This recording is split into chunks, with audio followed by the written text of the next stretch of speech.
on voit que le succès, ce n'est pas avoir beaucoup d'argent, parce que Socrate n'avait pas beaucoup d'argent. Le succès, ce n'est pas être aimé par tout le monde, parce que Van Gogh n'était pas aimé par tout le monde de son vivant. Le succès, c'est beaucoup plus que ça. Le succès, ce n'est pas des personnes non plus. On a Cristiano Ronaldo, qu'on a vu tout à l'heure. Si on vous disait un monsieur qu'on appelle Cristiano Ronaldo, s'il ne jouait pas au football, etc., personne ne le connaîtrait. Parce que ce n'est pas Cristiano Ronaldo qu'on aime, mais c'est ce que Cristiano Ronaldo incarne, ce qu'il fait. Donc le succès, ce sont avant tout des idées. Ce sont des idées qui peuvent changer le monde.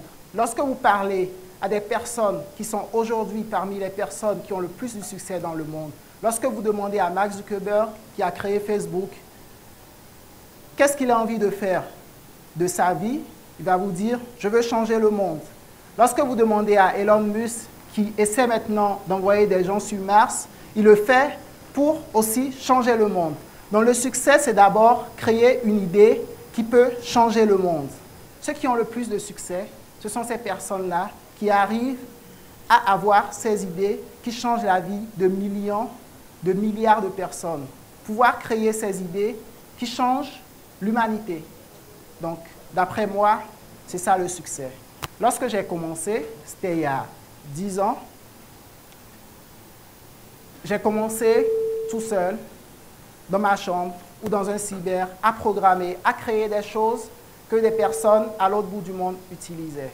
Donc, mon idée à moi, c'est que à partir de l'Afrique, pas seulement l'Afrique, mais un peu partout dans le monde, où que vous soyez dans le monde, vous pouvez créer quelque chose qui peut changer le monde.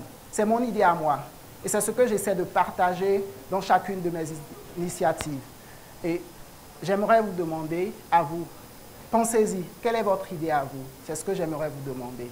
Pendant mon université, j'allais en même temps sur Internet, j'apprenais des choses et tout le reste. Et comme je disais, c'est à partir de ce moment que je me suis dit, OK, il faut que je gagne de l'argent avec Internet. Donc, parallèlement à mes cours, je travaillais comme freelance pour des entreprises qui sont un peu partout dans le monde, donc surtout en Europe, aux États-Unis, au Canada.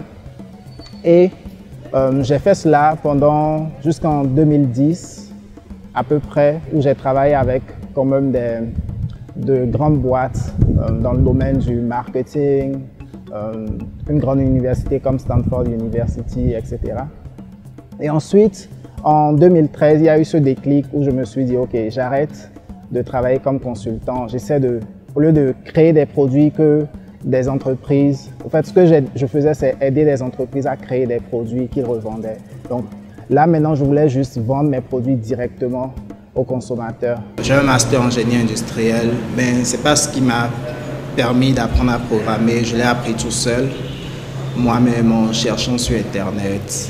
Programmer, c'est juste dire à un ordinateur d'exécuter des tâches données. En fait, tout le monde a besoin d'un développeur. D'abord, des entreprises, par exemple, elles ont l'habitude d'effectuer des tâches, peut-être de façon manuelle. En tout cas, dans les entreprises, il y a par exemple des tâches répétitives. Donc, on peut écrire des programmes pour exécuter ces tâches répétitives à la place des êtres humains, ce qui permet de gagner du temps et de l'argent. À part ça, il y a les particuliers, par exemple, pour organiser sa journée, on peut utiliser des logiciels pour ça. Non seulement je suis développeur, mais à part la partie programmation, que ce soit ce qui est marketing, business, un peu de tout ce qu'il faut pour gérer une entreprise dans le domaine de la technologie. J'ai aussi des compétences dans ce domaine. C'est très facile avec le numérique, avec Internet, d'avoir des clients, de rencontrer des personnes qui ont besoin de vos services.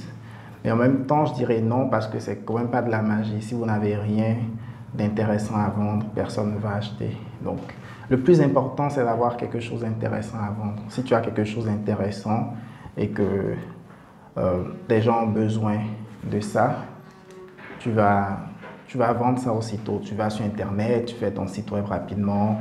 En quelques heures, tu peux avoir déjà des ventes. Donc, c'est surtout travailler sur l'offre qu'on a. Je vois, la plupart des jeunes que je vois, c'est des jeunes qui viennent peut-être de finir l'université, où ils ont peut-être 1 an, 2 ans d'expérience. Souvent, ce n'est pas suffisant pour offrir des services de qualité aux gens. Donc, il ne suffit pas juste de se mettre sur Internet et de se dire « Ok, je vais vendre juste parce que c'est Internet ». Il faut d'abord, comme dans la vie normale, pouvoir satisfaire aux besoins de certaines personnes. Et je pense que pour vendre, c'est ça d'abord. Chercher des personnes qui ont besoin, pour lesquelles vous pouvez résoudre un problème et ensuite leur demander, enfin leur présenter votre service. J'ai décidé de créer un premier produit, enfin plusieurs premiers produits qui ont échoué, dont je ne me rappelle même pas le nom au fait. Et ensuite, il y a un produit qui est un outil de marketing pour les agents immobiliers qui a plutôt bien marché et tout. Donc, à la fin de la première année, on se faisait déjà 60 millions de francs CFA en termes de revenus et tout le reste. Donc, c'était plutôt bien. Mais après, la croissance de ce produit a diminué. Donc, on l'a revendu à une firme américaine. Et ensuite, à cette même période, j'ai créé TechExcel, qui est un incubateur juste pour accompagner des jeunes béninois pour qu'ils fassent la même chose au fait que ce que je suis en train de faire. Et récemment, j'ai créé Beautemps, qui est un outil de marketing aussi. Il faut dire d'abord que j'ai commencé en 2006, donc là j'ai 14 ans d'expérience. C'est vrai que je suis jeune, mais j'ai 14 ans. 14 ans d'expérience, c'est déjà plus de la moitié, ou la moitié d'une carrière pour une personne. Je pense que c'est 30 ans pour aller à la retraite.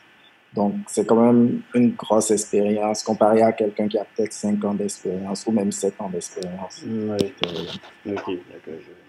Ensuite, oui, quand j'ai commencé à apprendre, j'étais vraiment dédié à ce que je faisais. Donc, je passais, sur une journée, je pouvais passer au moins 10 heures juste à apprendre. Et aussi, je travaillais comme consultant pour des entreprises un peu partout dans le monde. C'était plutôt bien payé. Je pouvais juste travailler peut-être deux mois dans l'année ou même un mois dans l'année et vivre confortablement tout le reste de l'année. Donc, je passais plus mon temps à apprendre pendant toutes ces années-là, pendant pratiquement, je ne sais pas, 7 à 10 ans, que à travailler. Vous voyez, donc, ça m'a permis de développer mes compétences dans divers domaines de programmation très rapidement. Et aussi, il y a une chose, c'est que quand je passe plusieurs semaines, enfin, au fil du temps, lorsque je regarde en arrière, 1 mois en arrière, 3 mois en arrière, et que je n'ai pas appris plein de nouvelles choses, je ne suis pas content. Donc, j'ai vraiment ce besoin-là d'apprendre de nouvelles choses. J'aime souvent dire que moi, il y a 3 mois et moi de maintenant, c'est vraiment 2 personnes différentes, des expériences. En 3 mois, le genre d'expérience que j'arrive à acquérir, c'est vraiment énorme, quoi. Donc, je suis vraiment à la recherche tout le temps de nouvelles choses. Donc, voilà. Enfin, je dirais que ça a été difficile parce que quand je le faisais, c'était à une époque où il n'y avait pas des sites comme le site du Zéro et tout le reste. Donc, ça a été plutôt difficile pour moi. Je me rappelle PHP, par exemple. J'avais essayé d'apprendre ça, j'ai abandonné.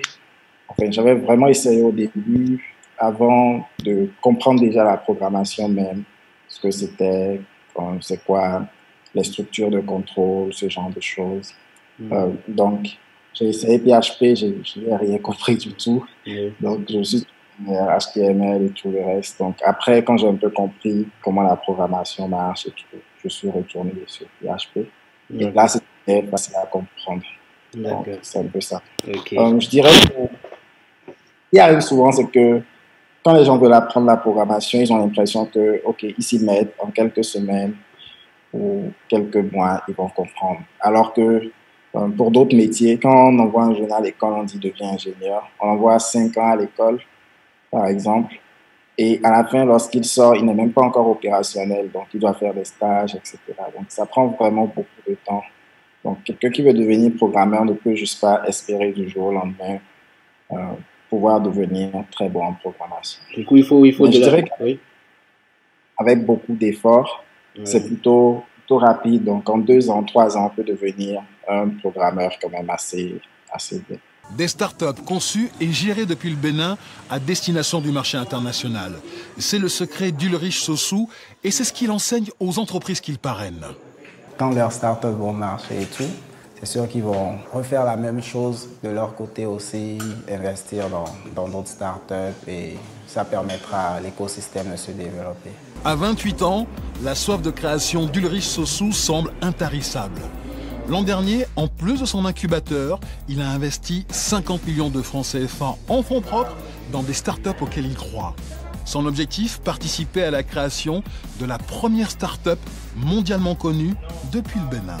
Ce que je dirais à des jeunes, au fait, c'est ne mettez pas vos rêves de côté, poursuivez vos rêves, mais surtout cherchez d'autres jeunes avec lesquels vous pouvez vous mettre ensemble. Pas nécessairement pour travailler sur les mêmes projets, mais pour être dans une communauté où il y a des jeunes comme vous qui essaient de réaliser les rêves. Et je pense qu'ensemble, on y arrivera.